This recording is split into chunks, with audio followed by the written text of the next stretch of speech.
joining me today. I'm back. Had a quick break. I had a pretty big online travel symposium Saturday, so now I'm going to pop over to TripAdvisor. And as many of you know, my niche is New England. I've been to New England in October easily the last 15 years. That's where I'm going to cap it just because I'm a lady. I don't like to reveal my age. So, anyways, let's have some fun. Let's go over to the New England uh, forum on TripAdvisor. I know a lot of you go here, and it's kind of frustrating sometimes because I see some great posts and some people I could help. So, first question up is New England road trip, and let's see what someone's got here. They're planning to visit New England. Let's see, first time visitor. This person, and I know this came up in my chat, go with the idea that you're going back. When you go to a place and you have the idea that you're going back to that place again, I think the pressure is lifted. The pressure is lifted if you miss something, or if the leaves aren't perfect, or if you don't get into that primo restaurant. But with a little simple planning, you can have an amazing vacation. The first thing to do is choosing your dates. And you don't necessarily need to book your airfare, but choosing your dates so you can make sure you have a bed. If you need to find a place to stay, that is really important, especially if you need to make use of weekends if you're working.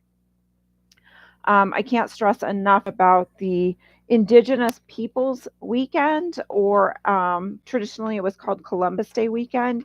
It is October 7, 8, and 9. So that first weekend. And generally the color is really good in New England. It's anyone's guess what's going to happen this year as the weather has really flipped. I mean, the West Coast is getting all the snow and all the moisture, and the East Coast, many people in Rhode Island and friends I have that live on that side are saying how dry it is. So it will be interesting to see what happens there. Covered bridges. There are so many covered bridges. They're planning to go to the Albany covered bridge. And will I need to purchase a pass for these? The Albany covered bridge, there's no charge for the Kank map. You can get that for free. This person already answered that there are about 60 covered bridges in New Hampshire and over 100 in Vermont. So some of them are on private property, some of them are on down some little rickety, gravel roads. But honestly, if you pick up the free Vermont map that I often talk about, which I had one here on my desk yesterday, and I kind of did a major clean the other day. But if you pick up a map for the state, which you can get for free on their website, you can easily see on the map when you unfold it all of the covered bridges. So it's definitely a great idea to pick up, a free map of the covered bridges for because they're right on the free state map. So why wouldn't you? It's one and done. The Kankamangus is one of the best driving routes for fall color. Try not to drive it on that weekend, the Columbus, the Indigenous Peoples weekend, because it'll be busy. But if that is your only time to go, then start early because people sleep in, they've got family, they have kids, they're getting breakfast. Get out there early, pick up some coffee and grab a snack from the night before and go. If you get there early, you're a little bit ahead of all of the traffic, depending if you're going east to west or west to east. And you can also go online and get a free Kank map. It's online too. And it marks actually where all the stops and pull ups are. Um, so that's the deal on covered bridges for New England. There's also a couple covered bridges in Maine, and there's also covered bridges in Iowa where the movie Bridges of Madison County took place.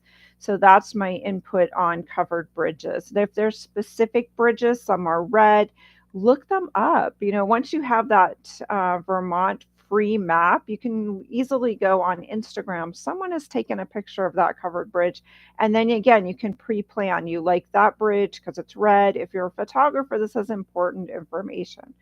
2 to 3 day New England road trip in September. September, I think, is going to be a little bit early. Boston color is going to turn later. You could leave Boston for the third or fourth week into October, and I think you'd be fine. But if your only time to go is then, make use of it. We had planned a 7-day road trip around New England, but due to a change, we only have 2 nights before flying back. If you only have a couple days or nights, head up to, I would look at going to Manchester, New Hampshire. It's a short drive from Boston, and then you're easily can pop into New Hampshire and see fall colors there, depending if you're early. Do that Kank. That's wonderful for a day or half a day. Get up early, make most use of your time. See one of the lighthouses on the southern Maine coast. Right there, you've got 3 different experiences. Portsmouth, New Hampshire, hidden gem. So that's what I would say about that. Or spend, think through your time, plan it well. It's really short. September, October, what is this one? It's October, 25 years ago, we had our honeymoon. We are stuck with dates due to work commitments. They're arriving the 23rd of September and departing October 10th.